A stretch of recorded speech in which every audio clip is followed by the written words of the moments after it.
అదనంగా 25 లక్షల ఎకరాలు పెరిగినట్టు ప్రభుత్వం దృష్టికి వచ్చింది. అర్థమైంది కదా? అంటే ప్రభుత్వ భూములుగా ఉన్నవి పట్టాల కింద మారినాయి. 1,42,00,000 ఉన్నది, 25 లక్షల ఎకరాలు పట్టాలు పెరిగినాయి. కారణం ఏంటి అంటే ప్రభుత్వ భూములు ప్రైవేట్ కింద మారినాయి. ఆ 25 లక్షల ఎకరాలు కబ్జా పెట్టినని అర్థమవుతున్నది. ఎంతది?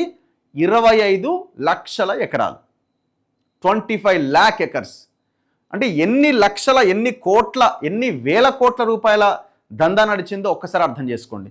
అంటే ఇప్పుడు మరి ఫోరెన్సిక్ ఆడిట్ 25 లక్షల ఎకరాల లెక్క తేలుస్తుందా? ఆ లెక్క తేల్చాలంటే ఇక్కడ రంజిత్ రెడ్డి తేలాల, వంశీరామ్ బిల్డర్స్ తేలాల, వాసవి తేలాల, దాదాపు తెలంగాణలో ఉన్న ఈ బెంగళూరు నుంచి, ముంబై నుంచి వచ్చినటువంటి కేటీఆర్ బినామీ కంపెనీల యొక్క వ్యవహారం మొత్తం తేలాలి. చేస్తారా మరి రేవంత్ రెడ్డి? మొన్న గీడ గవర్నమెంట్ ల్యాండ్ గంధంగూడలో 2022-23లో నవీన్ మిట్టలు 9 ఎకరాల 39 గుంటల భూమిని ప్రభుత్వ భూమిని ప్రైవేట్ కింద మార్చేసిండు. ఎంత ఓపెన్గా.